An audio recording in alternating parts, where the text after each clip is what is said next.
My father smiled for the camera, whispering, "Post the picture. Show everyone our family is fine." 5 minutes later, in the church hallway smelling of candle wax, my stepmother hit me twice, right under the security camera. I wiped the blood from my lip, whispering thanks to her for hitting me on time. Because 8:32 a.m. Sunday was also when the morals clause in their company's acquisition deal automatically activated. My name is Rhea Vale. I am 32 years old, and for the last decade, I have learned that the most powerful truths are not spoken, but logged. The air in St. Ivor's Church was an Arctic white, so bright and sterile it seemed to bleach the color from the stained glass saints staring down at us. It was the kind of light that tolerates no shadows, the kind my father, Victor Vale, cultivated in every aspect of his life. Hundreds of Auden City's elite were crammed into the pews, a murmuring sea of muted cashmere and discreet cologne. Their whispers were a constant, low hum, the sound of social currency being exchanged. They were here for the baptism of a distant cousin's baby, but really, they were here to see us, to see the Vales perform their weekly pantomime of unity. I stood beside my father, my hand resting in the crook of his arm. The fabric of his bespoke suit was rigid, unyielding, a corporate armor he never seemed to shed. His hand patted mine, a gesture that looked paternal from a distance, but felt like a warden checking the locks. We were positioned in the narthex, a small alcove just off the main sanctuary, the designated spot for the post-service photo op. This was our stage. "Ready, Rhea?" he murmured, his voice a low, pleasant baritone designed for boardrooms and shareholder calls. He wasn't asking, he was instructing. His smile was already in place, a perfectly calibrated expression of paternal pride and corporate stability.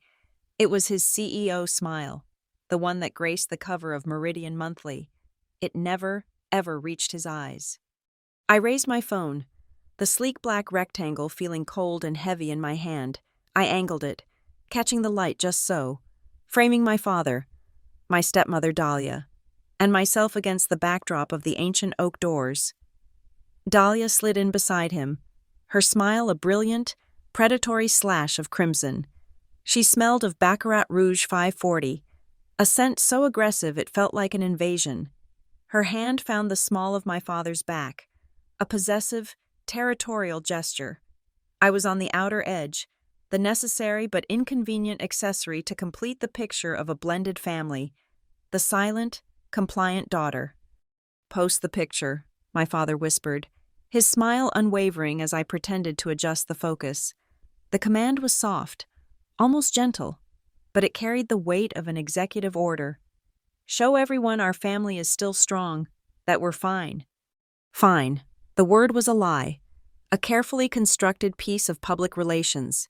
We weren't fine. We were a holding company of resentments and secrets, about to be acquired. I pressed the virtual shutter button. The phone emitted a soft, artificial click. The flash was a silent explosion of white light, momentarily turning their faces into ghostly masks. On the screen, the image was perfect. Victor Vale, the titan of digital infrastructure, with his beautiful, savvy wife and his devoted daughter, a portrait of American success.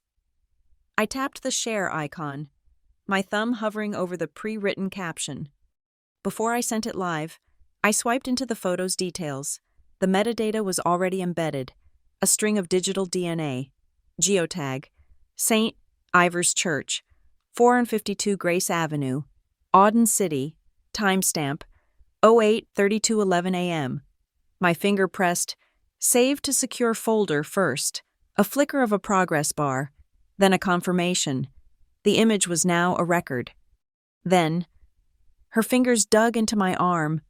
Dahlia's nails were manicured almonds, hard and cold as porcelain. Her grip was surprisingly strong, a viper's strike masked by her radiant public smile.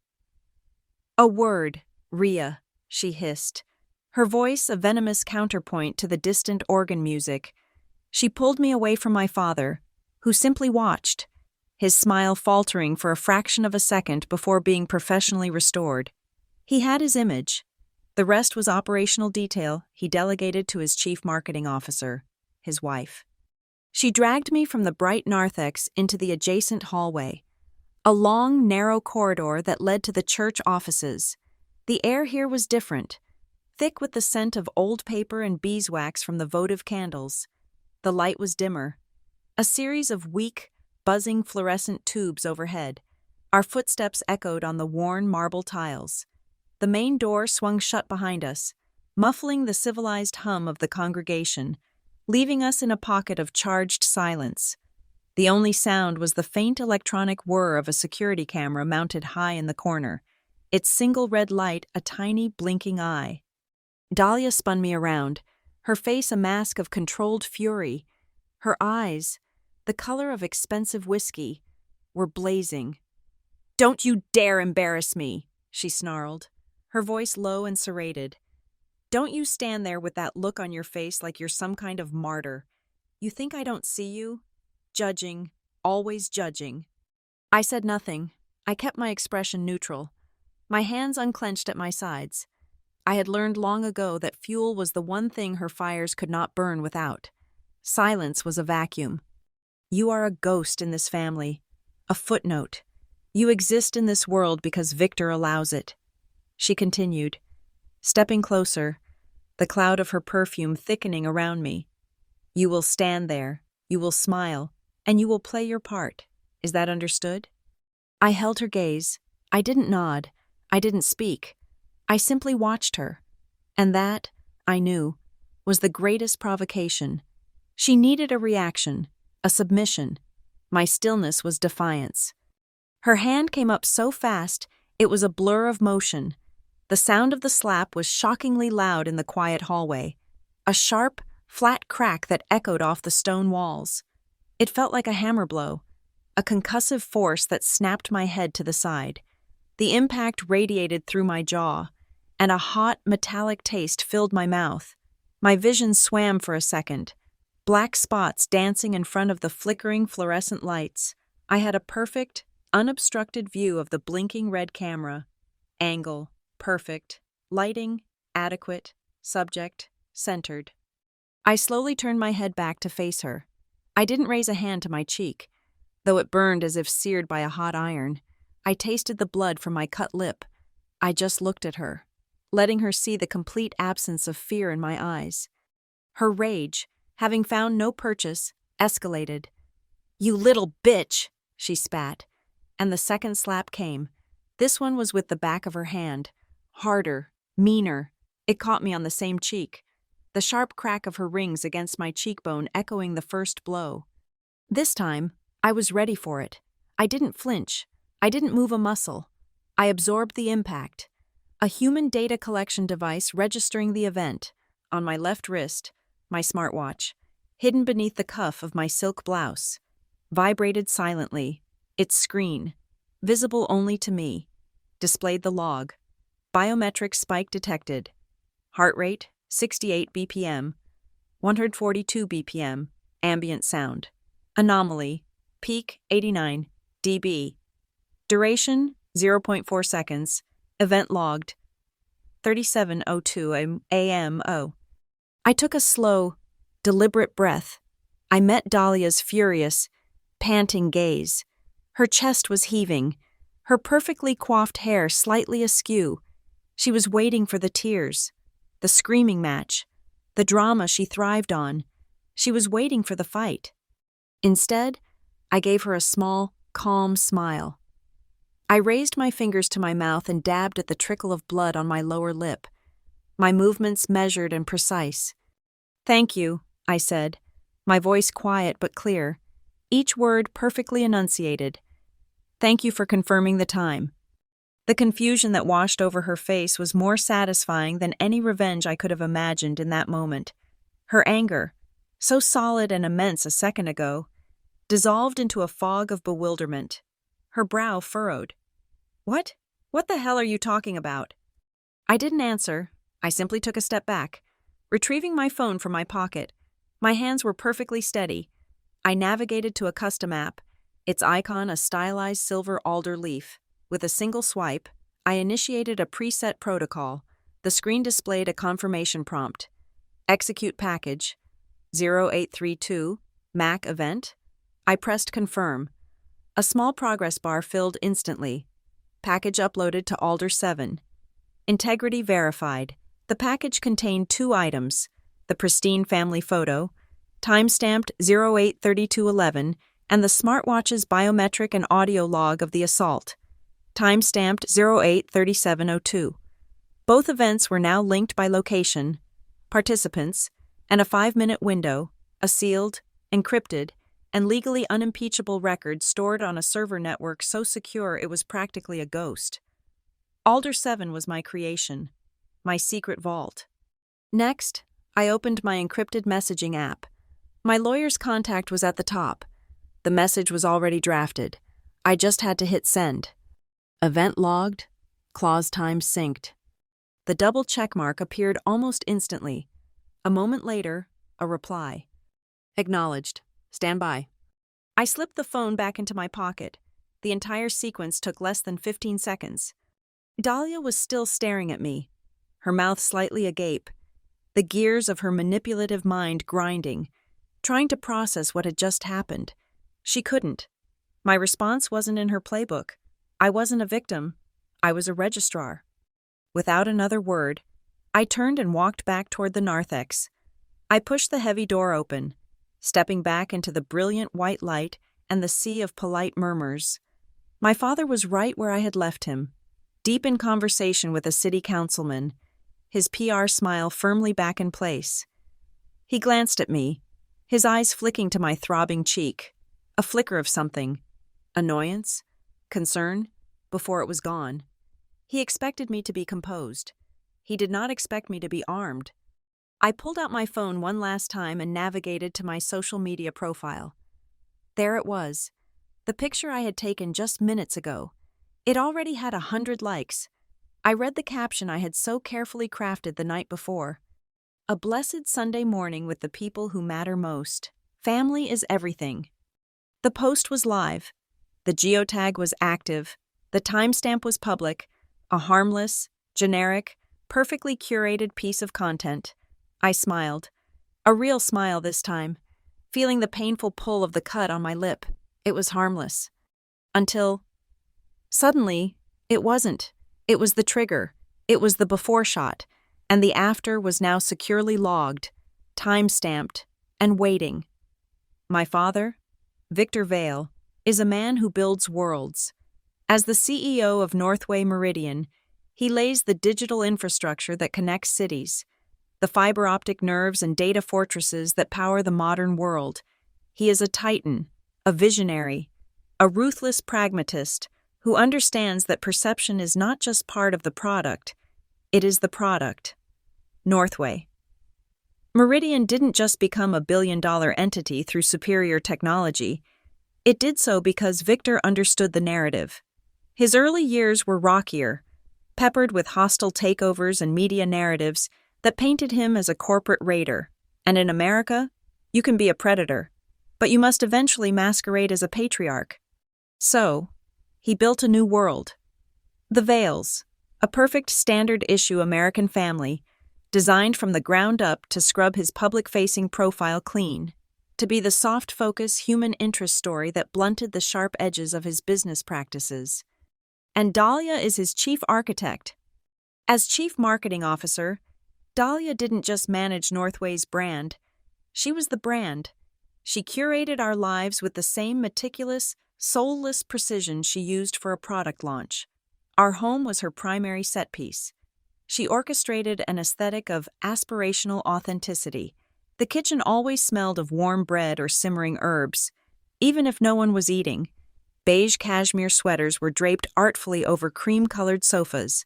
Scented candles, always something subtle, like autumn hearth or library suede, burned in every room, their flames reflecting in the cold, polished surfaces. She was the warm, modern wife, the brilliant executive who also made time for family. It was a masterpiece of image construction. I am the silent child, the ghost in this meticulously designed machine. My official title at Northway is Senior Counsel for Risk and Governance, a a dry, sterile role that perfectly suited my temperament.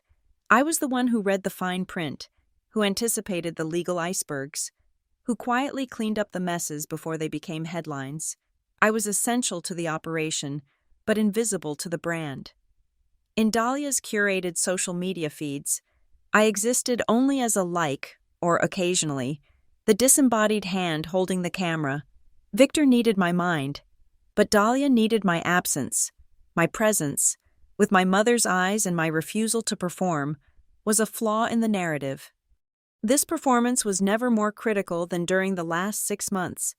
Victor had achieved his ultimate goal: acquisition. Harbor and Flint Capital, a private equity Goliath, was in the final stages of buying a controlling interest in Northway Meridian. This wasn't just a sale, it was Victor's coronation, his validation as a self-made god of the new economy. The deal was worth billions. It was also fragile. I knew just how fragile, because I had helped draft the agreement. I sat in the glass-walled conference rooms, a silent shadow among the Armani-suited lawyers, as we hammered out the warranties and representations. Harbor and Flint, being notoriously risk-averse, had insisted on a particularly nasty piece of boilerplate, Section 14C, the Material Adverse Change Clause, but with a modern twist. They called it the Mac Moral Provision. It was designed to protect them not just from financial downturns, but from reputational ones. It stipulated that any publicly observable conduct by a key executive that brings said executive or the company into public disrepute, scandal, or ridicule would constitute a material breach. This breach would give Harbor and Flint the right to freeze payments, renegotiate terms, or even terminate the deal outright, leaving Northway to pay a catastrophic breakup fee. The key executives were defined explicitly: Victor Vale and Dahlia Vale. I remember the night Victor brought the final draft home. Dahlia was by the fireplace, sipping a Pinot Noir, the very picture of relaxed elegance. He explained the clause to her, his tone dismissive. Dahlia laughed, a light, airy sound that didn't match the predatory calculation in her eyes. She waved her hand, the enormous sapphire on her finger catching the firelight. "Oh, that," she whispered, leaning into him. "Darling, that's just boilerplate to scare idiots. We are the brand. We are moral. It's meaningless." I was sitting across the room, reviewing quarterly compliance reports. I didn't look up from my laptop, but I nodded, as if in agreement, and I made a note. D. Vale. Hubris. Gross underestimation of contractual liability. Risk appetite. Reckless. She saw a scare tactic. I saw a loaded gun with a hair trigger, and she had just offered to hold it to her own temple. They were both fools, in their own brilliant ways. They believed the image they had built was real, that the reflections they projected had become substance. They forgot that I was the one who lived in the unlit spaces behind the set. 3 months ago, while conducting pre-acquisition due diligence on our marketing expenditures, Dahlia's Kingdom, I found it wasn't obvious. It was a subtle discoloration in the data, a faint smell of rot beneath the perfume, a chain of shadowy payments, regular and substantial, funneled from the influencer outreach budget to a shell corporation I'd never heard of, Celandine Media LLC. The invoices were vague, citing strategic content amplification and digital brand consulting, but the money trail was a one-way street, and the registered agent for Celandine was a name I recognized from Dahlia's personal address book. I didn't report it. I didn't flag it for the auditors. I didn't breathe a word. To do so then would have been useless. I would have been shut down. My access revoked. My credibility systematically dismantled by Dahlia. She would have painted me as jealous, unstable, a bitter daughter attacking the woman who saved her father. My father would have chosen the beautiful, profitable lie over the messy, inconvenient truth. I learned that lesson from the wall. The grand staircase in our home is lined with photographs, a floor-to-ceiling monument to the Vale brand. Every vacation, every holiday, every charity gala, captured and curated by Dahlia. The smiles are enormous, color-corrected to a uniform brightness. The lighting is always perfect. Victor's hand is always on Dahlia's waist. They are the perfect couple, the perfect power brokers. I am in none of them. But the most striking thing about that wall is its silence. These moments, which should have been filled with laughter or conversation or life, are utterly mute. They are images without sound. They are lies. That wall taught me the most important lesson of my life. Truth does not speak for itself. The truth, to have power, needs a microphone, it needs a stage, it needs a witness, and more than anything, it needs impeccable timing. They all thought I was soft, weak, a creature of the shadows, content to file reports and be forgotten. They mistook my silence for submission. They mistook my stillness for apathy. They were wrong. I wasn't being passive. I was measuring. I was building. I was waiting for the precise, mathematically perfect moment when the leverage would be at its absolute maximum. They think I'm a ghost. In reality, I am a clock. Back in the bright, humming narthex of St. Ivor's, I watched them. Dahlia had returned to my father's side, her composure restored, her crimson smile back in place. She was whispering something charming to the councilman, who laughed appreciatively. My father patted his arm, a gesture of magnanimous power. They were a unit, a brand, a fortress. I stood apart, invisible again, my cheek throbbing with a dull, rhythmic ache that felt like a metronome. They looked at the crowd and saw an audience. They looked at each other and saw a partnership. They looked at their lives and saw a triumph. I looked at them and saw a complex, deeply compromised risk structure, a house of cards built on a fault line, and I had just logged the first tremor. The clock wasn't just ticking, it was 8:37 a.m., and the countdown had begun. Northway Meridian's headquarters is a monument to the sky. We occupy the top 10 floors of the Wexler Tower, a $900 million spear of smoked glass and brushed steel that pierces the Auden city skyline. From the outside, it is a perfect, gleaming mirror, reflecting the clouds, reflecting the sun, reflecting nothing of the inside. This is by design. The entire corporate ecosystem is predicated on this paradox. Performative transparency. The floor plan is open, yet segmented by invisible hierarchies. The executive meeting rooms are not rooms at all, but glass cubes dropped onto the floor, nicknamed the aquariums. From my desk in the legal department, I can see the C-suite in their aquarium 20 yards away, Victor at the head of the table, Dahlia gesturing with sharp, emphatic movements, the CFO, Mark Finnegan, staring at his tablet. I see their postures, their pantomime of power, but I cannot hear a word. The glass is an inch thick, soundproofed, hermetic. We are all on display, and we are all perfectly isolated. The air itself is a closed system, recycled, filtered, and chilled to a constant 68 degrees. It is an environment without weather, without spontaneous sensory input. It is an environment for function, not for feeling. It is, in the truest sense of the phrase, a windowless office. Dahlia's domain, the 23rd floor, is the exception. Marketing and public relations. She operates it not as an office, but as a theater.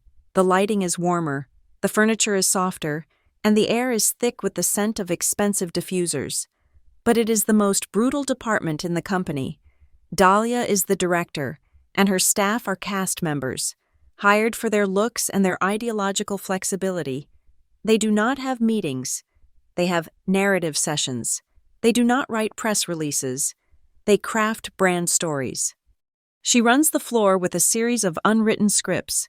There is the inspired innovator script for the tech blogs, the humble philanthropist script for the charity galas, and the family first script for my father's social media. Her team members are given roles and are expected to perform them, not just for the public, but for each other. They are under constant surveillance, not by cameras, but by the expectation of performance. A junior publicist who fails to show sufficient brand enthusiasm is quietly culled, replaced by a fresh, eager face from a long wait list. Dahlia's true genius is her ability to make subjugation feel like an exclusive club. She doesn't just manage a department, she curates a cult. This entire performance is what made the Harbor and Flint acquisition possible, and it is what made the Mac moral clause so necessary. Our chief legal officer, a cautious man named Graves, had initially pushed back on that clause. "It's too vague, Victor," he'd argued in one of the aquariums, his voice a muffled vibration I couldn't hear, but whose tenor I understood. "It exposes us to subjective interpretation. Public disrepute? That's a lawsuit waiting to happen." From my junior seat at the table, I had spoken up, my voice quiet but precise. "It's not a liability, Mr. Graves. It's a statement of confidence." All eyes turned to me, the silent daughter, the risk analyst. Harbor and Flint are buying our reputation as much as our infrastructure. By codifying our commitment to executive probity, we are aligning our governance with their Tier 1 standards. It demonstrates market leadership. I didn't say it would build trust with them. I said it would demonstrate alignment with them. The language of submission. Dahlia, sitting beside my father, had preened. "Exactly, we have nothing to hide. It's a selling point." My father nodded, flattered. "Good, I like it. It shows strength. Put it in." Graves relented. The clause was added on my recommendation. They saw it as a shield, a piece of PR baked into the legal text. I saw it as a targeting mechanism. I had just provided the enemy with the exact coordinates of our command center. My father built the tower, but I built the plumbing. Deep in the architecture of Northway's internal servers, a place no one in PR or even IT bothers to look, is my creation. Alder 7, it is not a rogue program. It is a ghost layer, built within the chassis of our mandatory SEC compliance and data loss prevention software.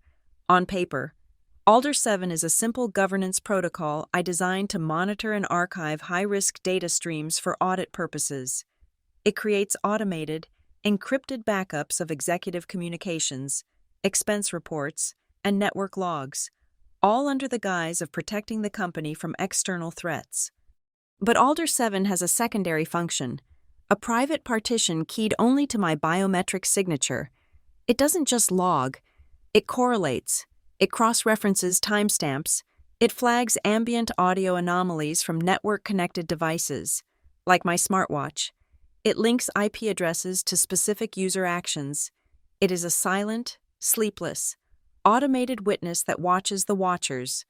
While Dahlia was building her theater, I was building a black box recorder.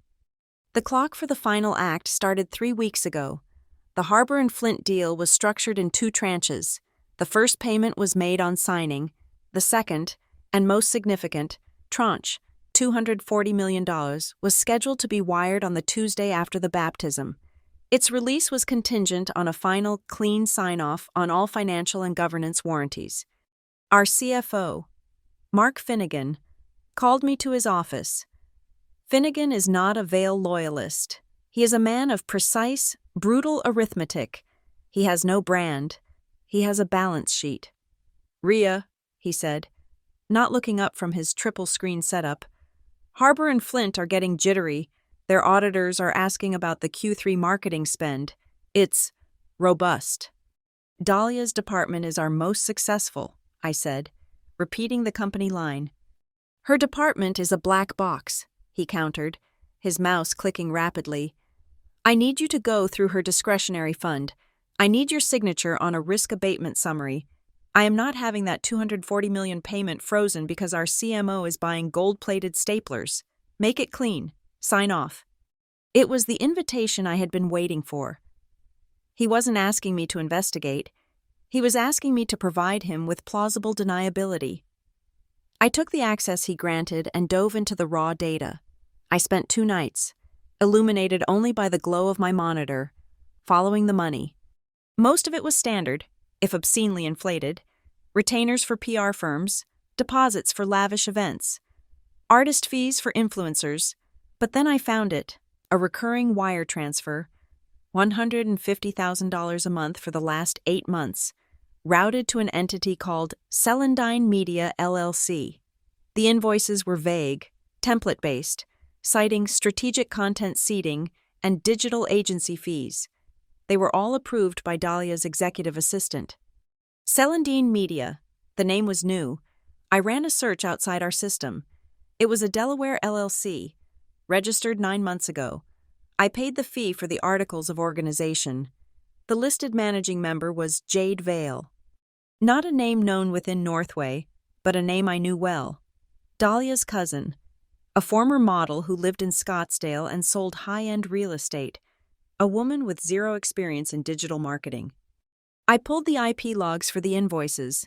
They hadn't been submitted by an external vendor. They had been uploaded directly to our accounts payable server from an IP address registered to the 23rd floor, Dahlia's floor. It was a classic, clumsy kickback scheme. She was siphoning company funds, approving fake invoices from a shell company owned by her relative, and hiding it in plain sight within her black box budget. Assuming no one would ever dare to look, she was stealing from the company she was about to sell. I carefully, methodically, compiled the evidence, the wire transfer authorizations, the scanned invoices, the IP logs, the corporate registration for Celandine. I built a clean, simple timeline that showed the flow of money from Northway's accounts to Dahlia's family. I packaged the entire file, encrypted it, and uploaded it to Alder 7 where it sat, a digital bomb. I did not report it. I didn't go to Finnegan. I didn't go to my father. To do so would have been suicide. Dahlia would have painted me as jealous, vindictive. She would have fabricated backdated contracts, claimed Jade was a silent partner in a legitimate agency. She would have had me fired. My word against hers was nothing. The truth needed a better stage. It needed leverage. I went back to Mark Finnegan's office. "Mark," I said, placing a thin file on his desk, "you were right to be concerned. The documentation in the marketing fund is soft. I can't sign off on the risk summary as is." His head snapped up. "What? Don't tell me that. Fix it." "I will," I said, my tone reassuring. "To protect us and the deal, I am scheduling a random spot audit of several high-volume Q3 vendors. We need to show Harbor and Flint that we are proactive on compliance." I slid him the list, 5 names. Celandine Media was number 3. "My team will begin on Monday morning. We'll have the preliminary findings ready before the wire transfer on Tuesday." He visibly relaxed. It was now a process. He was covered. "Good. Do it. Be thorough." "I will be." I walked back to my desk. The pieces were now set. The financial time bomb, Celandine Media, was scheduled to be discovered by an independent audit team on Monday morning.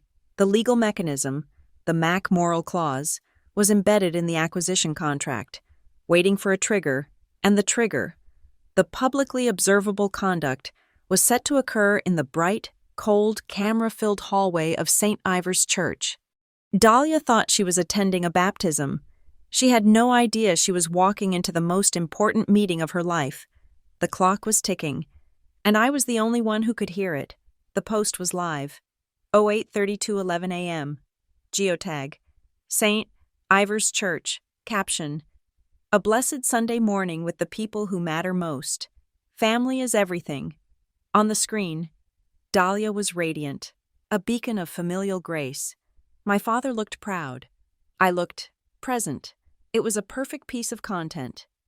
I walked away from the main hall, back toward the corridor where the assault had occurred. The church service was in full progress. The sound of the organ, a deep, vibrating drone that masked the world. I stood in an alcove beneath a stone arch, shielded from view. The air smelled of old hymnals and floor wax. My phone was no longer a camera. It was an access terminal. Alder 7, my private governance system, had already been at work. When I arrived at the church, its geofence protocol had activated, scanning the local network architecture. St. Ivor's, like most public institutions, ran on a basic, poorly secured IP camera system. I opened the Alder 7 interface, my fingers moving quickly. The system had already identified the camera in the hallway. Cam 4 corridor. It had also, predictably, bypassed the laughable security protocol, admin church 234, in 0.4 seconds. I was not a hacker. I was a risk analyst performing a penetration test. I didn't need to scrub hours of footage. I had the logs from my smartwatch. I entered the precise time bracket, 08:36:30 a.m. to 08:38 a.m. The footage appeared, grainy and monochrome, the view high and wide from the corner mount. The timestamp was printed in stark white digital numbers at the bottom of the screen. There we were, two figures, Dahlia's sharp, incensed movements, my stillness. I watched it, clinically, 08:37:01. The first slap, a blur of motion, my head snaps, 08:37:02. The second, backhanded strike, the crack of her rings, 08:37:09. Me, speaking, thank you for confirming the time, 08:37:15. Her, frozen in confusion. I trimmed the file, a 30-second clip. I downloaded it directly into the Alder 7 secure vault. File, St. Ivor Cam4 37 exec MP4. On my screen, I created a new evidence package, linking the two primary assets. Asset A, IMG 4591.g. Timestamp 08:32:11. Subject D, Vale, smiling, public narthex. Asset B, St. Ivor Cam4 0837 exec MP4. Timestamp 08:37:01. Subject D, Vale, assault, adjacent hallway, supporting bio-data. Log 0837 DAT, heart rate 68, 142 BPM, ambient audio peak 89 dB. It was no longer a story, it was an equation.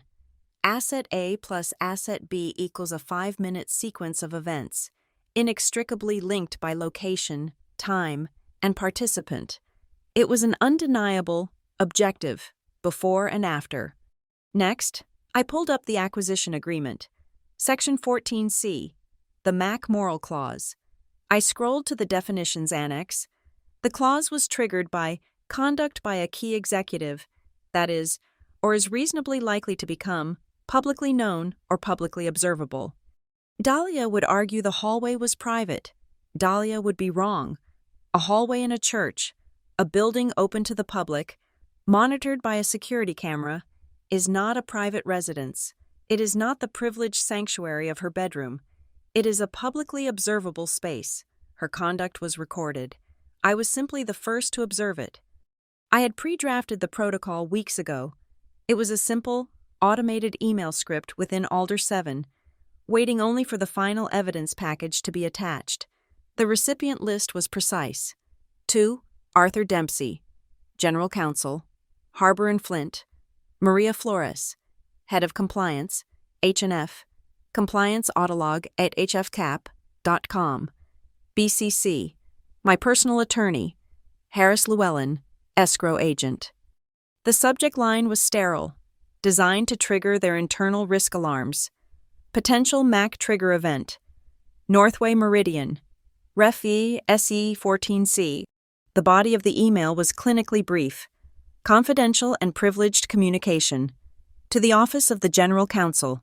Please be advised of a potential triggering event under Section 14C, Moral Clause, of the pending acquisition agreement, involving key executive Dahlia Vale.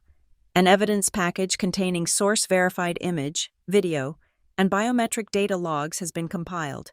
The event occurred this morning, Sunday, October 19th. Access package, Alder 7. MAC 37. Via secure link, encrypted URL. This link and all contained data will be permanently purged in 24 hours. Ria Vale Senior Counsel, Risk and Governance, Northway Meridian. My finger hovered over the execute button. The organ music from the sanctuary swelled, hitting its crescendo. The service was ending. The low hum of the congregation began to rise. I pressed execute. The screen flashed. Package sent. Logged. 59:45 a.m. The mechanism was engaged. We were in the church basement for the post-baptism reception. The smell of weak coffee and sheet cake filled the air. My father was in full CEO mode, shaking hands, clapping backs, his voice a warm, confident hum. Dahlia was beside him, luminous, accepting congratulations for a baptism that was not even hers, absorbing the social capital. She saw me standing by the punch bowl, my face carefully neutral. She shot me a look of pure, triumphant disdain. She had won. I had been put in my place. At 09:18 a.m., my phone vibrated in my pocket.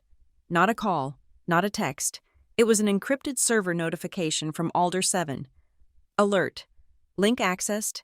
IP, HFSAP HQ. User, A. Dempsey, Arthur Dempsey, Harbor and Flint's top lawyer, was not in church. He was, apparently, at his desk. He had opened the link. I imagined him, a famously unflappable man, watching the grainy footage, seeing the smiling family photo. Then, seconds later, the brutal video. Hearing the slap, he would not have paused to feel shock. He would have immediately calculated the liability.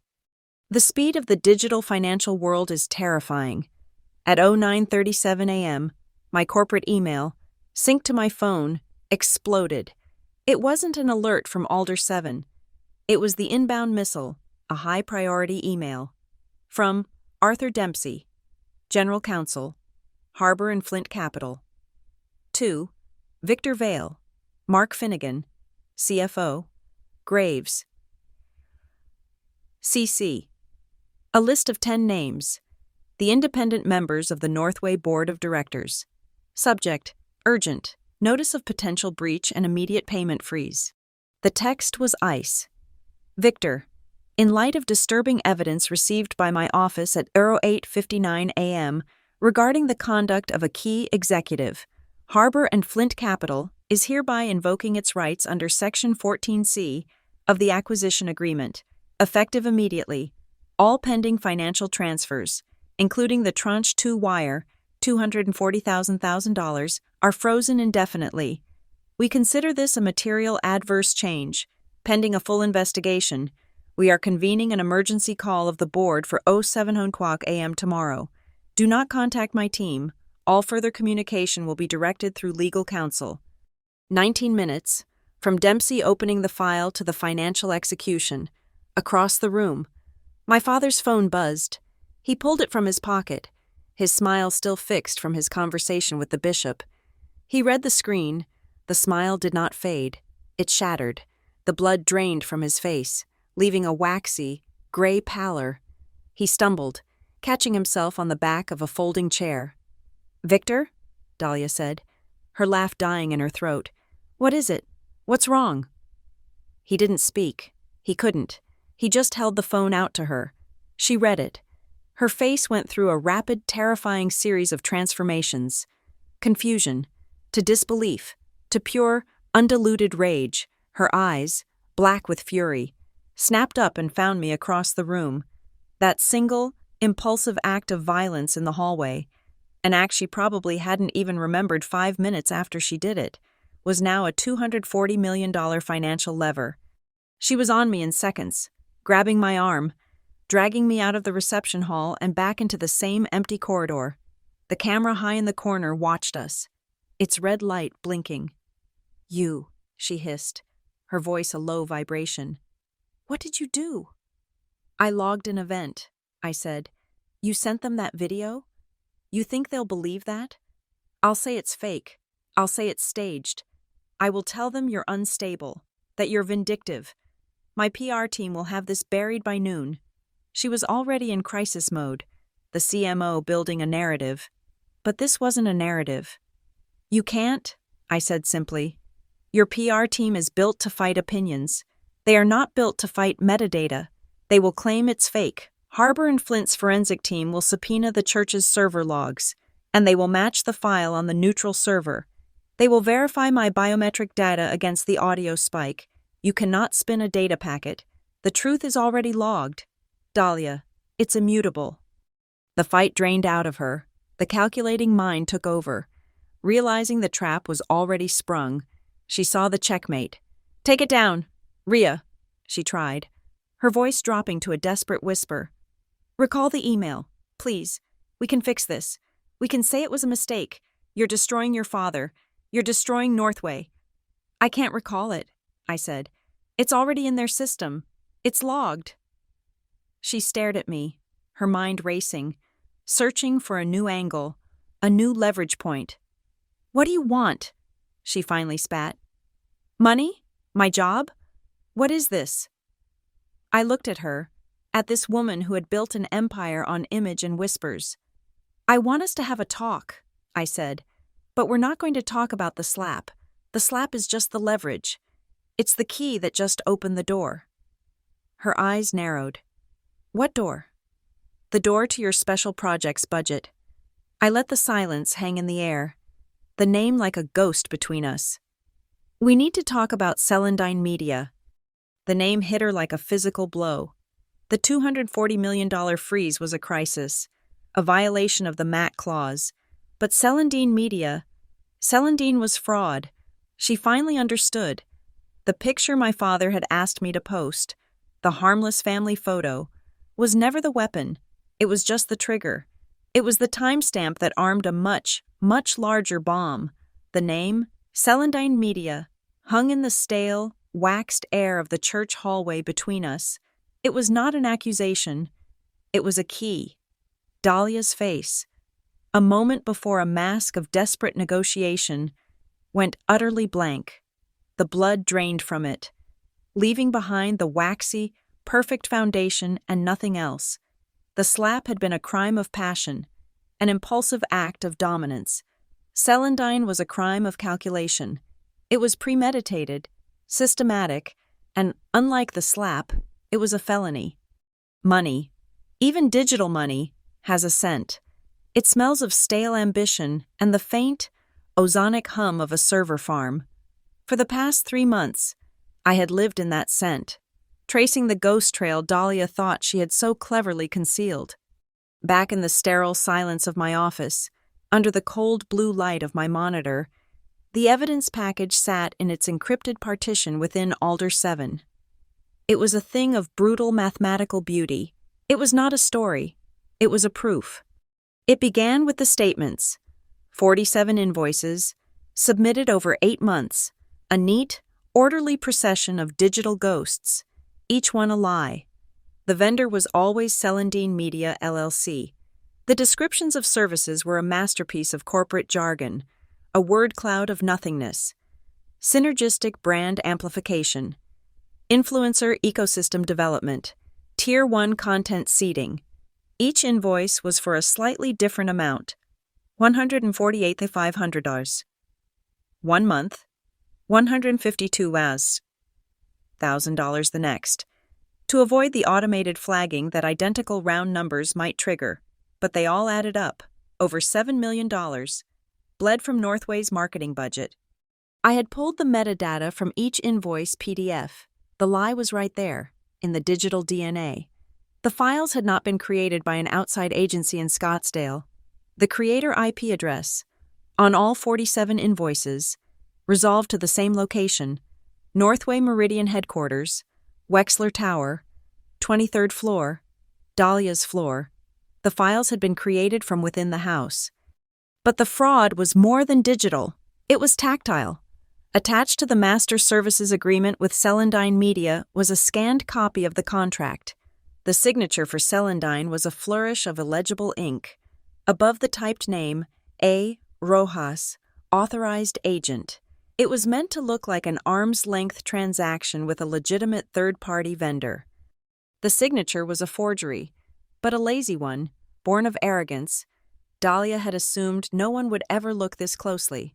I ran Northway's internal signature verification software, a tool we use to detect fraud in procurement contracts, on the O. Rojas signature.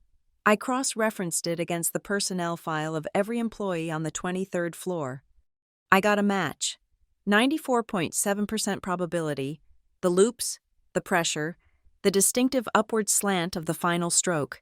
It wasn't a perfect match, but it was legally significant. The signature belonged to Dahlia's executive assistant, a young, ambitious woman named Chloe, who signed for Dahlia's dry cleaning, her dinner reservations, Her life, Chloe, who had almost certainly been ordered to create a fake name and sign it, thinking it was just another harmless piece of corporate administration. The money trail leaving Northway was one half of the equation. The other half was where it landed.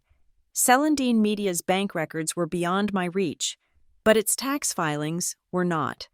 As an LLC, it had to file. I accessed the federal database through a legal research portal.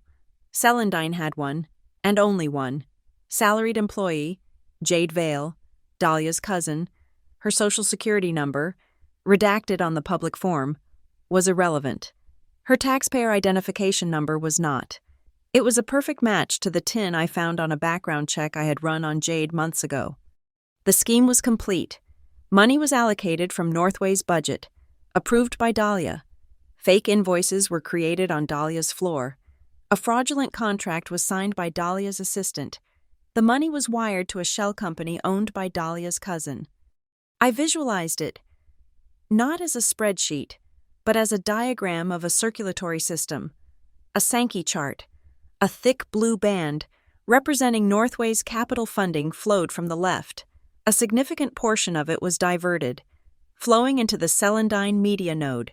From there, it narrowed into a single, dark red stream, terminating in a box labeled J. Vale, personal income.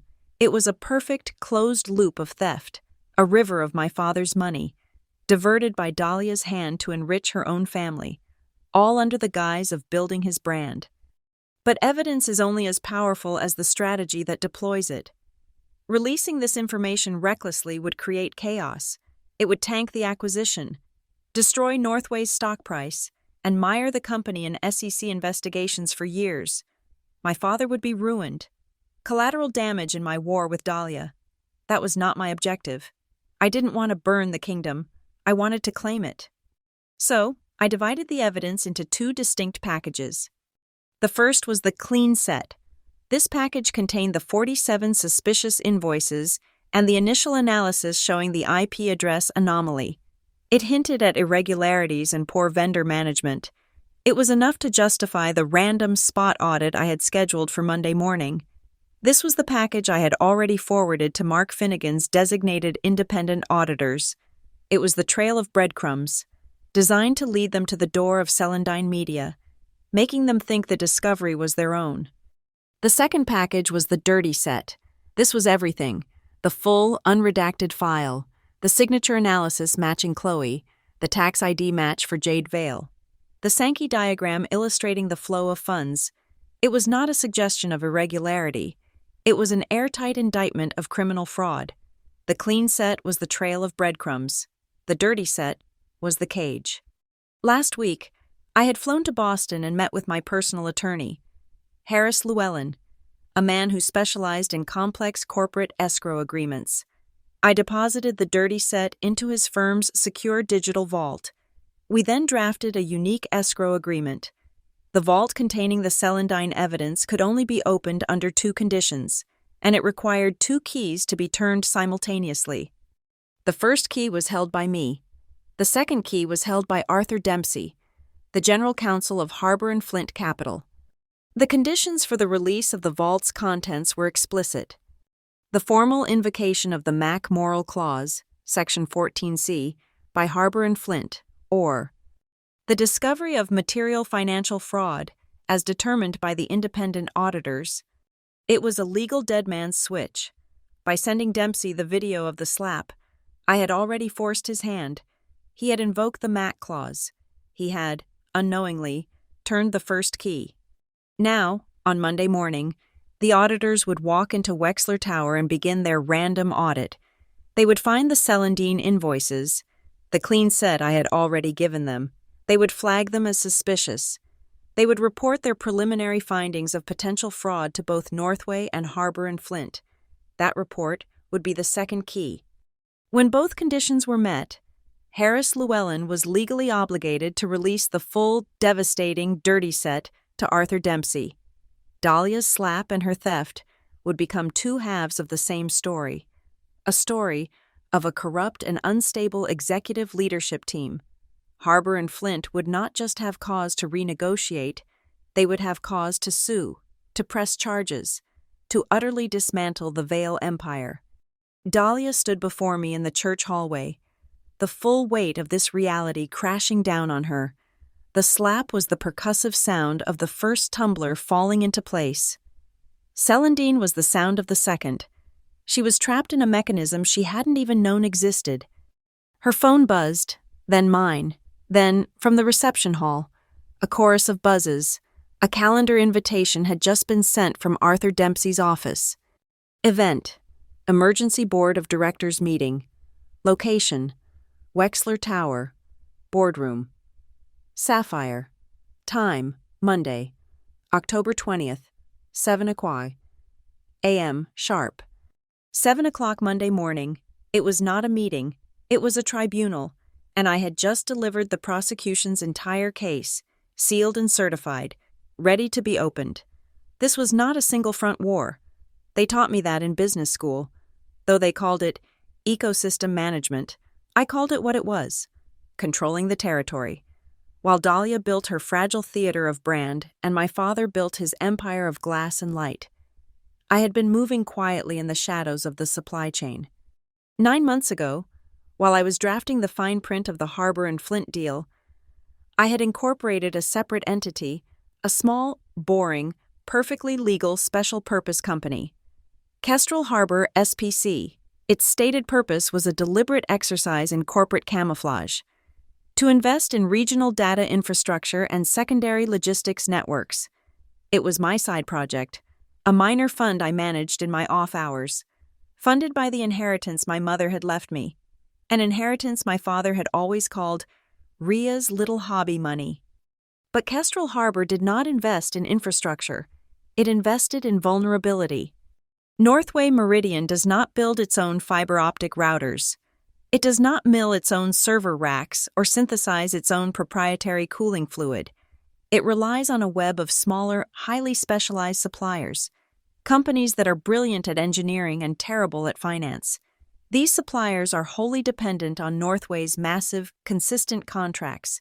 They live and die by my father's payment cycles. Using Kestrel, I began buying their debt. I didn't buy the companies. I bought their bonds, their credit notes, their accounts receivable. It was a silent, creeping acquisition of their financial leverage. To them, Kestrel Harbor was a faceless, passive investor, a quiet partner providing liquidity. To me, they were a network of hostages. I wasn't just attacking Northway from the inside. I was laying siege to it from the outside. I controlled the ecosystem. The moment Arthur Dempsey's 9:37 a.m. email hit the board, freezing the $240 million, the shockwave didn't just hit the C-suite, it hit accounts payable, and AP, in a panic, froze all non-essential vendor payments. By Sunday afternoon, the suppliers were in full-blown crisis. Their payroll was due. Their own creditors were calling. They were leveraged to the hilt, anticipating Northway's next payment. Now, that payment was gone. Their entire business model was evaporating. And then, Kestrel Harbor SPC made its move. As of 5 p.m. on Sunday, my attorney, Harris Llewellyn, began dispatching new term sheets to the 3 most critical suppliers. The offer from Kestrel was not a loan. It was a salvation. We would immediately recapitalize their operations. We would guarantee their payroll and cover their outstanding debt. We were not asking for interest. We were asking for warrants. We were asking for the stock options they all held in Northway, options that, as of 9:37 a.m., had become utterly worthless. They signed over their claims, their leverage, in gratitude. By 10 p.m. Sunday, Kestrel Harbor effectively controlled the supply chain that kept Northway Meridian alive. But I added a second, critical layer, a reverse chess move. Simultaneously, Kestrel signed memorandums of understanding with a set of competing suppliers, backup providers. This was the masterstroke. It was my offer not to my father, but to Harbor and Flint. This document was my supply chain continuity plan. It proved to the buyers that even if Northway's current suppliers collapsed, I, through Kestrel, had a turnkey solution to keep the infrastructure operational. It meant the asset they were buying, Northway, would not be destroyed by the chaos. I had just made myself the only viable path forward. The air in the Sapphire boardroom at 7:00 a.m. on Monday was a pressurized hell. It was a tomb of smoked glass and fear. My father, Victor Vale, sat at the head of the table, not as a king, but as a man on trial. He was gray. Dahlia sat beside him, rigid, her face a mask of porcelain fury. Mark Finnegan, the CFO, was staring at his hands, the independent directors, the ones who were supposed to be my father's allies, looked at him with the cold, assessing eyes of men calculating severance. On the 80-inch screen at the end of the room, Arthur Dempsey and the Harbor and Flint legal team were patched in, their faces grim and impassive. The independent auditors I had scheduled were presenting their preliminary findings. They had found the clean set.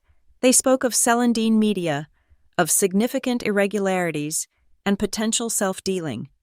"This is an internal matter," Dahlia interrupted, her voice tight and high. "A vendor dispute that Rhea has vindictively spun." Dempsey cut her off, his voice like gravel. "Ms. Vale, your internal matter is coupled with a publicly observable assault. We have the video. We have the MAC moral clause. The deal is dead. We are now discussing fraud, penalties, and potential litigation." My father's head sank into his hands. "Arthur," he rasped, "there must be a path. We can pay the fine. We can—" "You cannot pay a fine for this." "Victor," Dempsey roared, "this is not a parking ticket. You warranted a clean, moral executive team. You delivered. This. We are freezing the deal and preparing our brief." The room fell into absolute silence. The end. The company was finished. "Mr. Dempsey," a new voice said. My personal attorney, Harris Llewellyn, stood up from his seat against the wall. He was not there as a board member, but as special counsel to Ms. Rhea Vale in her capacity as senior risk officer. "Mr. Dempsey, before you terminate, my client has a proposal for the board. It addresses governance, continuity, and the full satisfaction of Section 14C. Harris placed a single bound document in front of each board member. Dahlia's eyes narrowed. Confused, my father picked it up, his hands shaking. The cover read, "A proposal for operational stability and governance recalibration, submitted by Kestrel Harbor SPC." He read the first page. He read the executive summary. He saw that Kestrel Harbor now controlled the primary vendor debt. He saw the signed MOUs with the backup suppliers. He saw the supply chain continuity plan that guaranteed Northway's operations, uninterrupted. He saw the offer. Kestrel would immediately assign these operational guarantees to Northway, stabilizing the entire company and satisfying Harbor and Flint's operational anxieties. The offer was contingent on one simple condition. The proposal didn't name her. It simply quoted the acquisition agreement. The immediate removal of the key executive found to be in material breach of Section 14C and the installation of an interim board-approved replacement. My father looked up from the page, his eyes hollow. He stared at me, the silent daughter at the far end of the table. He didn't understand the legal contracts. He didn't understand the debt warrants, but he understood power, and he understood he had just lost it. "When?" he whispered, his voice so low I could barely hear it. "Rhea, when did you do this?" I met his gaze. My voice was not loud, but it filled the silent room. "I started Kestrel Harbor 9 months ago, after the Meridian Gala. When you told me to stand out of the frame, you said the spotlight wasn't for me. You said my job was to manage the risk, so I did. I turned my gaze to the board, to the independent directors who were now staring at me with a new, terrified respect. I am not asking you for anything," I said, my voice cold and clear. "I am providing you with your only exit. Right now, you have no deal, a public scandal, a fraud investigation, and a supply chain that will collapse by Wednesday. Harbor and Flint will sue you into bankruptcy. You will all be named in the suit." I let that hang in the air. "Or I continued. You can accept my proposal. You can vote yes. If you do, the Mac moral clause is satisfied. The problem executive is removed. The Celandine fraud becomes a private matter. Settled with her severance, the company is saved. Kestrel stabilizes the supply chain, and Harbor and Flint, seeing decisive governance, will unfreeze the $240 million. The deal closes. I didn't need to raise my voice. I didn't need to plead. The chess game was over. I had not been playing to be seen. I had been playing to win. The morals clause my father had dismissed as boilerplate, and Dahlia had called a scare tactic for idiots, was now the knife's edge. It was the contractual obligation that forced them to act, to save their company, to save their fortunes, to save themselves. They had to do exactly what I said. Saving the company was now, by legal and financial definition, synonymous with pulling the plug on Dahlia. I had given them the path. All it required was one sacrifice, and I knew, looking at their faces, that they would make it. It was 7:00 a.m. on Monday. The Sapphire boardroom was a box of cold, pressurized silence, suspended 48 floors above the city. A cold, steady rain was falling, not in drops, but in silvery sheets that slid down the floor-to-ceiling glass, blurring the world outside into a gray, impressionistic smear. The only light in the room was the pale, unforgiving white light from the recessed ceiling fixtures and the massive 80-inch screen that dominated the far wall. We were all there, my father, Victor Vale, at the head of the table, looking like a man who hadn't slept in a century. He was staring at his own reflection in the polished black surface of the table. Dahlia was beside him, a statue of pure, vibrating rage. Her hands clasped so tightly, her knuckles were white. The independent directors were arranged on either side, a jury of gray suits, their faces impassive, calculating. Mark Finnegan, the CFO, sat nearest to me, his gaze fixed on the empty notepad in front of him. I sat at the far end, the designated seat for junior counsel, a ghost in my own machine. The screen flickered, and the face of Arthur Dempsey, general counsel for Harbor and Flint, appeared. He was not alone. 2 other stony-faced lawyers flanked him. They looked less like business partners and more like a parole board. "It is 7:02, Dempsey said. His voice was metallic, amplified by the room's speakers, devoid of any pleasantry. "We are on the record. This is an emergency session of the Northway Meridian Board, convened at the request of Harbor and Flint Capital in light of a material breach." He didn't wait for a response. A mouse clicked, amplified. The screen changed. My photo, the 08:32:11 a.m., family photo from the church narthex, Dahlia, radiant, my father, proud, me, present. It was enormous, bright, and sickeningly perfect. "Asset A," Dempsey said, "submitted by your company's own senior counsel, a public social media post, time-stamped 08:32:11 a.m., establishing location and participants." Another click. The screen split. The family photo on the left, on the right, the grainy, black and white footage from Cam 4 corridor, 08:37:01. The board watched in dead silence as Dahlia's hand, magnified to the size of a human torso, blurred across the screen. The sound, captured by my smartwatch's log and synced to the video, was a sharp, percussive crack. The board members didn't move. One of them, a man named Hilliard, slowly took off his glasses and began polishing them. 08:37:02. The second crack. "Asset B," Dempsey stated. "Security footage from an adjacent, publicly accessible hallway. Time-stamped 5 minutes later, we have, as of this morning, independently subpoenaed and verified the source file from St. Ivor's server. It is authentic." Another click, the video disappeared, replaced by black text on a white background. A screenshot of the acquisition agreement. Section 14C. Material adverse change. Mac moral. The relevant passage was highlighted in yellow. Any publicly observable conduct by a key executive that brings said executive or the company into public disrepute. This, Dempsey said, is a clear, unambiguous, and material breach of contract. It is a failure of governance and a failure of character. It triggers the clause. The deal is frozen. The silence that followed was absolute, broken only by the sound of the rain hissing against the glass. Dahlia's chair scraped against the floor as she pushed it back.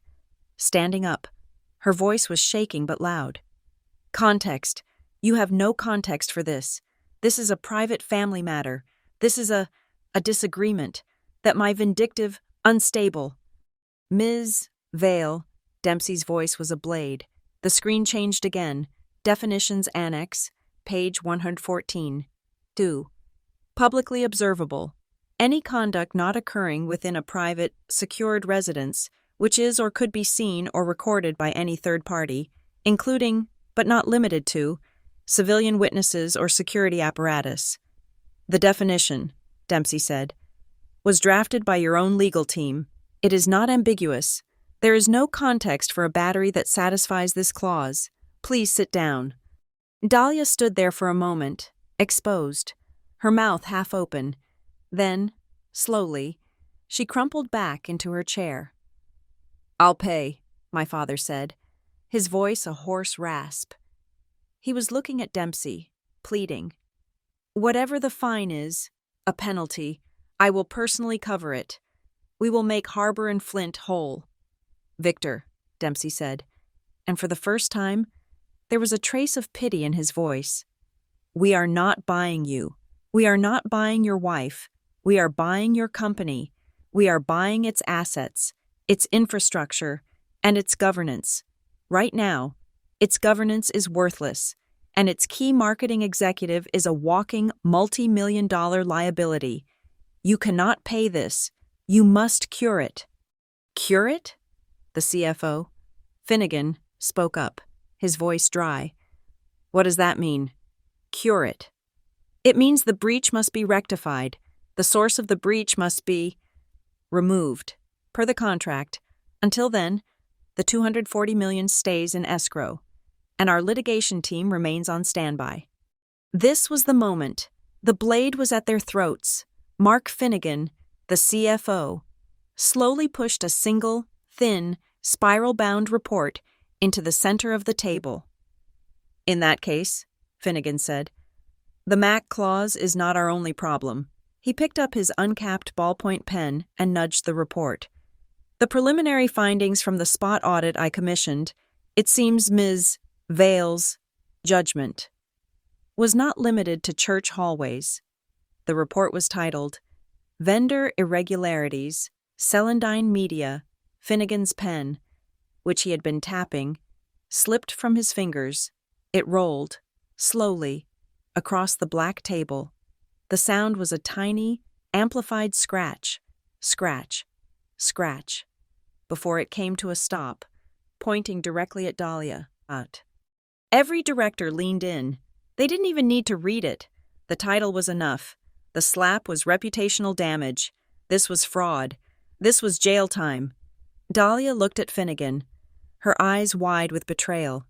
She understood. The auditors had found the clean set.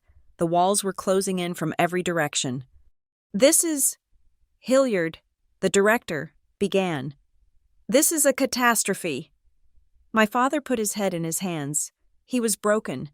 The company was broken. The room was out of options. I cleared my throat. The sound was small, but in the vacuum, it was a thunderclap. Every head turned to me, at the far end of the table. They had forgotten I was there. It is a catastrophe, I agreed, my voice perfectly level. But it is also a contained event, and there is a cure. Mr. Dempsey is correct. The breach must be rectified. I looked at the directors. I have a proposal. It is already on your tablets. It was submitted last night by my counsel. Resolution 12A. Puzzled, they tapped their screens. Resolution 12A, I continued, is a motion for the immediate, temporary dismissal of the Chief Marketing Officer, Ms.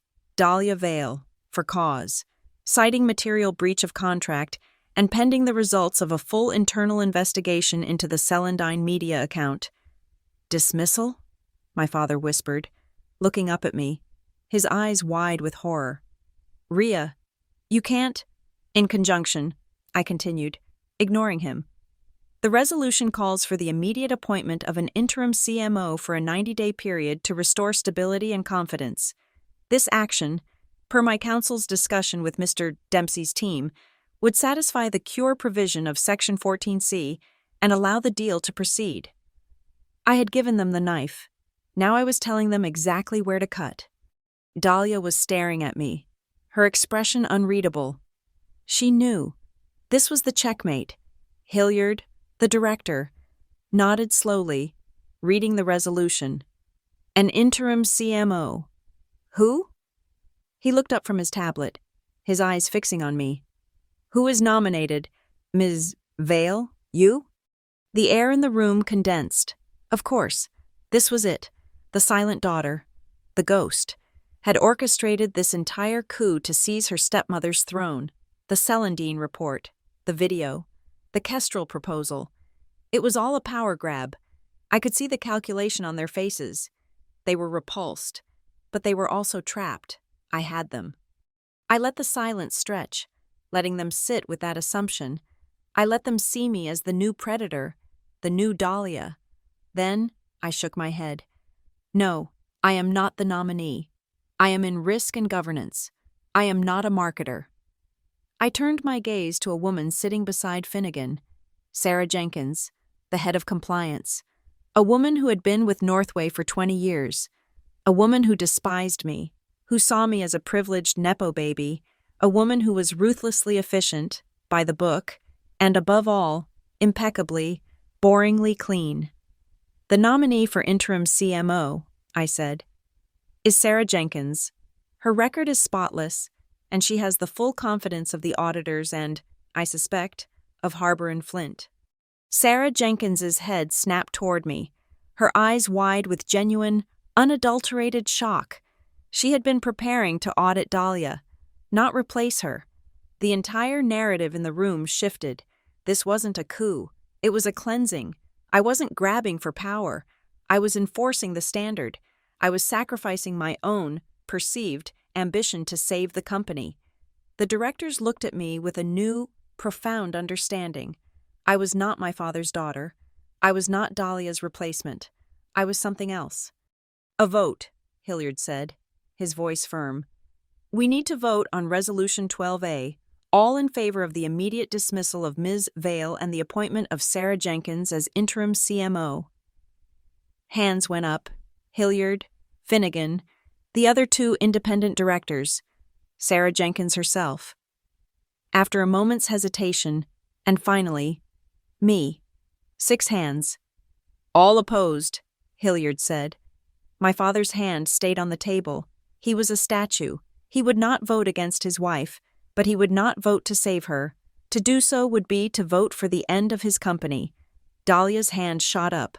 1, a director loyal to her, a man named Peters, slowly raised his. 2, another, a man she had brought in from her old firm. 3, the vote was 6-3. The gavel was Hilliard's heavy, gold pen, which he tapped once on the glass table. The click was sharp, final. Resolution 12A passes. Ms. Vale, you are relieved of your duties, effective immediately.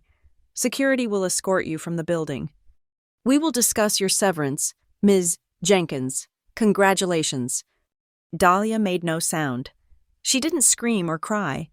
She simply stood up, her chair scraping loudly on the floor. She picked up her bag, looked at my father, who refused to meet her gaze, and then looked at me. Her look was not hatred. It was a cold, empty void. Then she turned and walked out of the boardroom, her heels clicking on the marble floor, the sound fading into silence. The hammer had fallen. The room breathed. It was the first time in an hour anyone had inhaled. On the screen, Arthur Dempsey, who had watched the entire execution without a word, nodded once. A decisive and necessary action by this board, he said, his voice flat. We acknowledge the cure. The breach is resolved. Ms. Jenkins, we look forward to working with you." He motioned to one of his aides. "We are authorizing the release of the Tranche 2 payment, effective immediately. The funds will be wired by close of business." The call ended. The screen went black, reflecting the cold, rainy room back at itself. The crisis was over. The boardroom was emptying.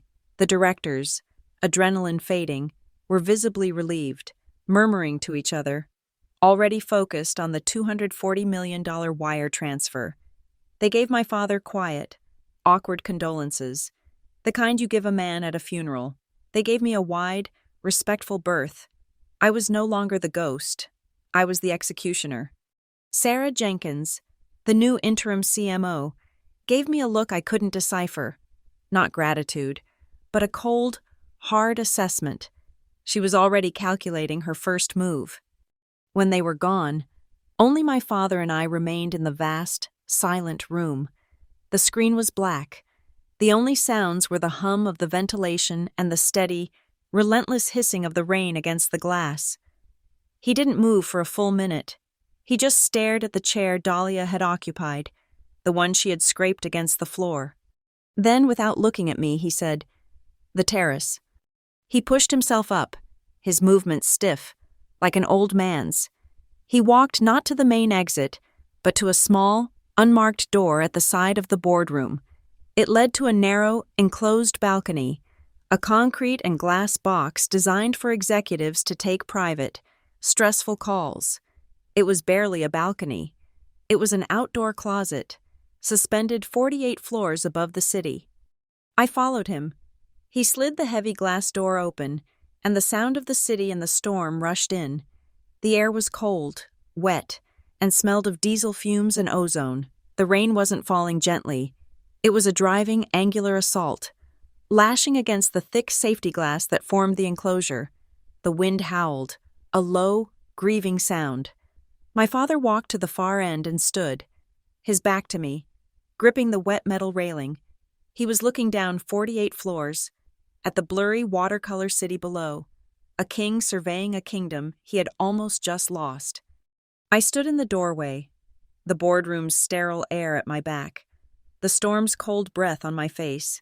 The rain had already plastered a few strands of his graying hair to his temples. He was just standing there, a man in a very expensive suit, getting wet. He finally spoke, his voice almost ripped away by the wind. He didn't turn around. "You humiliated this family." It wasn't a question, it was a judgment, a verdict delivered from the man who had built his life on avoiding public humiliation. I didn't raise my voice. I let the wind carry the words. "No, I saved your company." I took a step out onto the terrace, letting the door slide shut behind me with a heavy, solid thud. We were alone, suspended in the storm. "I saved your company, your board, and your personal fortune, from the consequences of the very picture you ordered me to post." He turned, his face slick with rain, his eyes, my eyes, burning with a cold, hollowed-out fury. "You did this. You set her up. The camera, the timing. You engineered it all. This, Kestrel. This 9-month plan. You built a guillotine, Rhea." "I built a failsafe," I countered. The rain was cold on my face, stinging my skin. "I built the system you were too arrogant to build for yourself. You put a woman who was actively stealing from you in charge of your public image, and you gave her zero oversight. You call that a family. I call it a catastrophic governance failure." "Why?" he yelled, his voice cracking against the wind. "Why not just tell me? Why this theater, this execution, in front of them? In front of Dempsey?" "Tell you?" I almost laughed. The sound was bitter, lost in the noise. "I'm the head of risk. My job is to tell you things you don't want to hear. When have you ever listened? When have I ever been anything to you but a signature on a legal brief or a prop for a photo op you didn't even want me in?" I stepped closer, until we were only a few feet apart, the rain lashing us both. "Let's play this out. Father, let's say I came to you 6 months ago. Dad, Dahlia is skimming millions from the marketing budget. What happens? He stared at me, his jaw tight. He knew the answer. I'll tell you what happens, I said, my voice low and sharp, cutting through the wind. She would have called me jealous. She would have called me vindictive. She would have cried. She would have crafted a narrative of a bitter, unstable daughter trying to destroy her father's happiness. And you would have believed her. You would have chosen the beautiful, profitable lie. You would have told me I was seeing things, that I was overwrought. You would have told me to go on vacation, and Dahlia would have had my security access revoked by lunchtime. I would have been silenced. My career would have been over. I met his gaze, unflinching. I didn't tell you, Father, because my voice can be shut down. My evidence cannot. The truth only matters when you have the power to make it heard. And she was the CMO. She owned the microphone. So I waited, until I had a bigger one. He looked away, back out at the gray, streaming void. The wind whipped at his suit jacket. He was shivering, but I don't think he knew it. The money, he whispered. The celandine. It was real? All of it? I took my phone from my pocket. The screen was waterproof. I opened the Alder 7 vault and pulled up the dirty set. I didn't show him the spreadsheets or the IP logs. He wasn't a data analyst. He was a man of vision and, now, of wreckage. I showed him the Sankey diagram, the clean, simple, brutal visualization of his money, the thick blue band of Northway's capital, the bright red artery splitting off, flowing into the Celandine node, the final dark stream terminating at J Vale. He took the phone from my hand. He stared at it for a long, long time. He zoomed in on the numbers, the $7 million eyes. He zoomed in on the name, Jade Vale. He knew exactly who that was. He didn't get angry. He didn't yell. He just deflated. The corporate titan, the infrastructure god, seemed to shrink inside his wetsuit. He handed the phone back to me, his hand trembling slightly. He looked, in that moment, not like my father, but like an old man. He looked 10 years older than he had in the boardroom. Is there a way back? He asked, his voice a rasp. For her, after this? I knew what he was asking. He wasn't asking about the company. He was asking about his life, his brand, his home. He was asking if the performance could be salvaged. Yes, I said. He looked up, a flicker of desperate hope in his eyes. There's always a path, I said, my tone clinical, as if outlining a risk summary. It's not a legal path, it's a PR path, and it's one she will never take. What is it? Full, public accountability, no excuses, no context. She would have to issue a formal apology to the board and to the employees for her breach of ethics. Second, full and immediate restitution of every dollar she funneled to Celandine, plus interest. Third, she would have to sign a permanent non-disclosure agreement and a 36-month, ironclad non-compete, barring her from any media, PR, or marketing role, anywhere. He processed this, a public apology, paying back the money, a 3-year exile. She could do that, he said, testing the words. We could travel. She could rest. She won't, I said, because that path requires her to do the one thing she is incapable of doing, admitting she lost, admitting she was wrong. Her entire brand is built on perfection. An apology like that would kill her. She would rather burn. He knew I was right. The hope in his eyes died, replaced by a deep, weary fog. He leaned his head against the cold, wet glass of the enclosure, the rain streaking the pane right next to his face. He was silent for a long time. The only sound was the wind, screaming. Finally, he pushed himself off the glass and looked at me. His gaze was distant, assessing, as if seeing a stranger for the first time. You've changed, Rhea, he said, his voice flat. You're hard. He was searching for the daughter he remembered, the silent one, the compliant one, the one who stood in the corner and managed the paperwork. He was looking for the ghost. I didn't look away.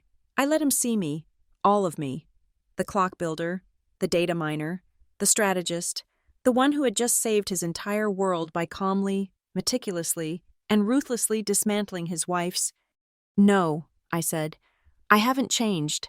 I took a step back toward the door, back toward the warmth of the boardroom. I just stopped standing out of the frame. The climax was not a storm. It was a procedure.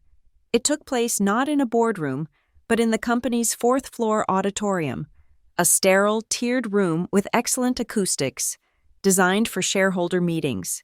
It was not a press conference. It was an internal governance and transition briefing. The audience was carefully selected: the Northway board, a handful of key vice presidents, and our legal team. On a large screen to the side of the stage, the Harbor and Flint legal team watched, their faces impassive. There was only one camera, a small, professional-grade unit on a tripod at the back of the room, its red light glowing. It was not broadcasting to the world, only to Northway's internal corporate network. It was a performance for the company, and the company alone. The stage was bare, save for a simple lectern and a long, polished mahogany table. On the table were 3 stacks of documents, each bound in a different color, and a row of expensive-looking fountain pens. This was the final stage. This was the transaction. Harris Llewellyn, my attorney, stood to one side, acting as a grim master of ceremonies.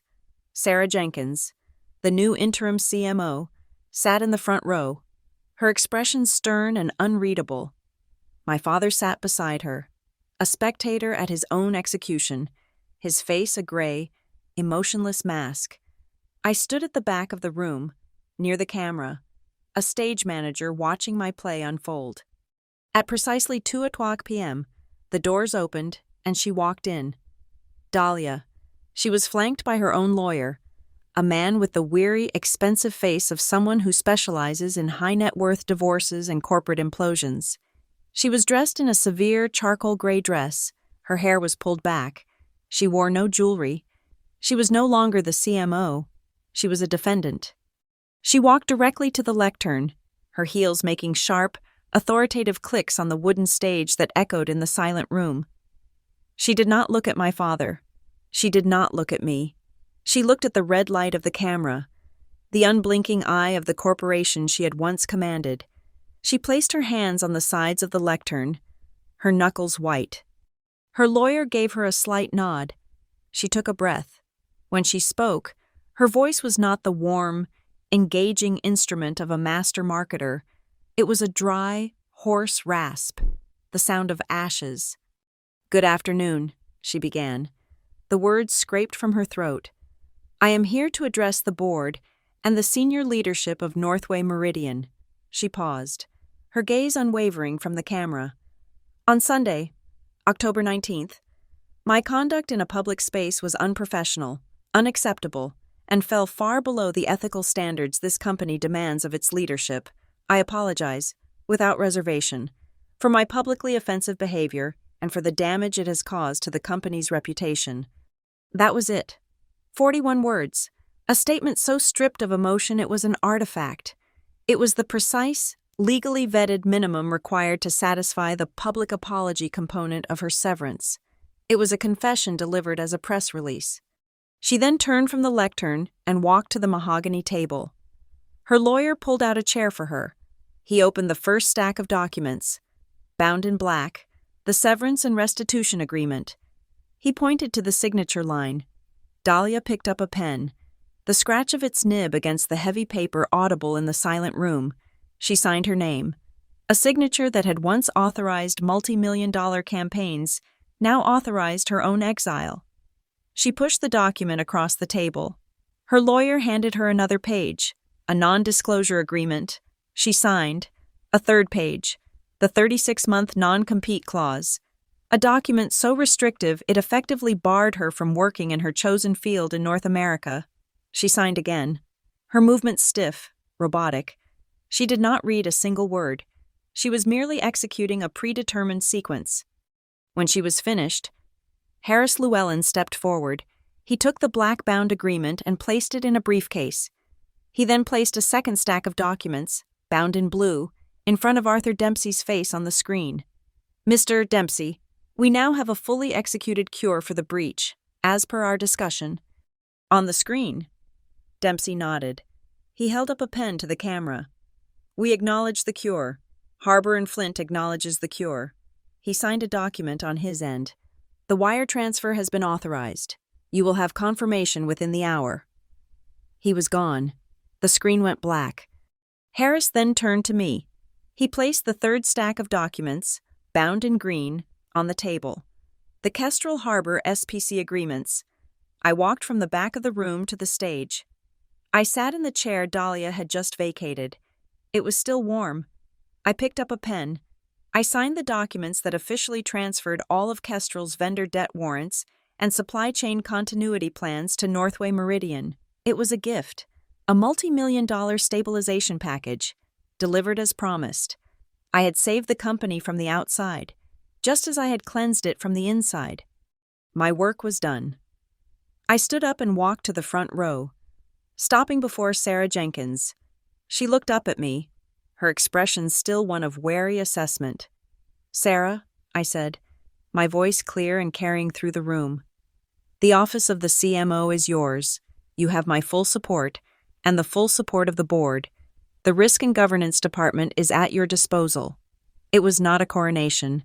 It was a transfer of title, a formal handing off of a responsibility I had never wanted.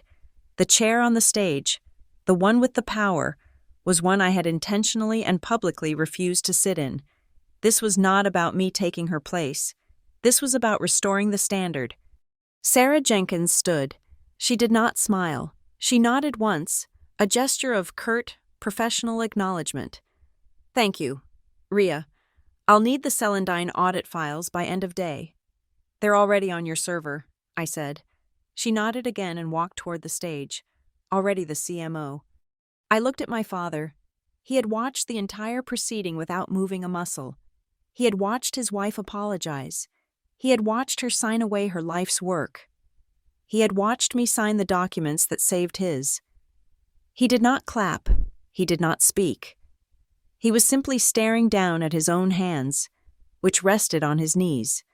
They were trembling, a slight, almost imperceptible tremor, the vibration of a man whose entire world had just been saved and destroyed in the same instant, by the same person. The briefing was over.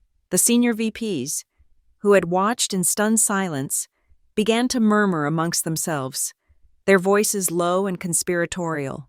They were processing. They were connecting the dots, the slap, the frozen payment, Dahlia's sudden, shocking exit, my quiet, strategic intervention. "What the hell just happened?" I heard one of them whisper. "She took her out," another replied. "The daughter, she ran the whole damn play." "How? Nobody even knew she was..." "Who really orchestrated this?" The question hung in the air. The new, unofficial narrative of Northway Meridian beginning to form in the whispers. No one answered. The truth was too clean, too strange.